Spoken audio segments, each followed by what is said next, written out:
Hop.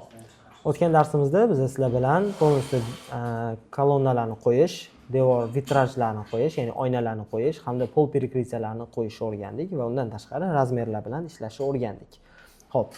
Endi bugungi darsimizda biz chizgan obyektimizni shablonga tushirishni o'rganamiz.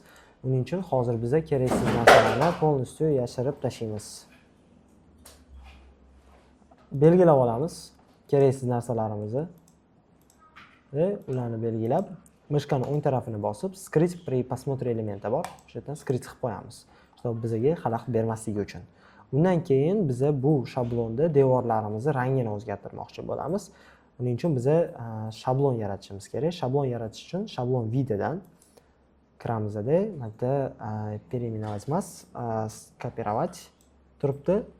Kopировать bosamizda, kopировать qilganimizda обмерный plan deb yozib qo'yamiz. Ya'ni bu shablonimiz faqat обмерный plan uchun ishlaydi.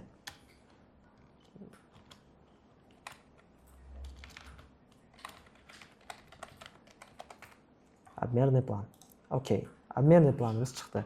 Endi обмерный planda devorlarimiz bizda более серый bo'lishi kerak. Uning uchun предопределение, modeli предопределение kiramiz. Uning ichidan pastga tushib, stenani tanlaymiz. Stenani tanlaganimizdan keyin сеченияsiga, штриховкasiga предопределение bosib, splashная заливкani bosamiz. Splashная заливкani bosganimizdan keyin bo'lib seriyroq rang tanlaymiz. Okay bosamiz. Okay. Применить. Okay. Применить. Okay.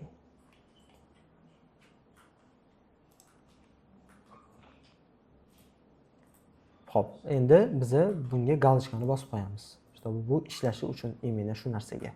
Okay, endi ko'rib turganingizdek, bizda devorlarimiz hammasi seri rangga o'tdi. Kolonnalarimizni ham belgilaymiz, faqat uni to'qroq rangda. Uning uchun biz yana обмерный plan shabloniga kiramiz. Modeli предопределениyadan, grafikasidan kolonnalarni topamiz.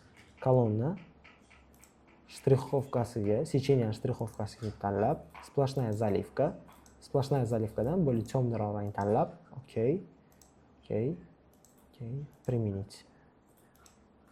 O'sganimizdan keyin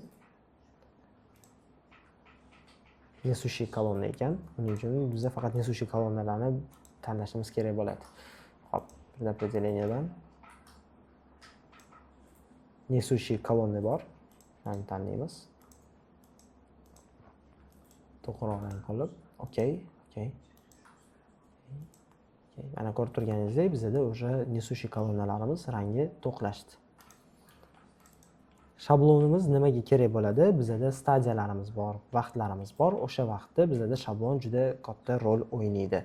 Чтобы обмерный plandagi chizmangiz bilan demontajdagi plan yoki montajdagi plan chizmalari bir-biridan farq qilishi uchun dasturda ishlayotganingizda sizlarda maxsus shablon bo'ladi va shu shablon orqali siz ish jarayoningizda bitta narsa qolib ketibdi. Xo'p, qarang, biz bepulga onlayn urib qolamiz Revit bo'yicha.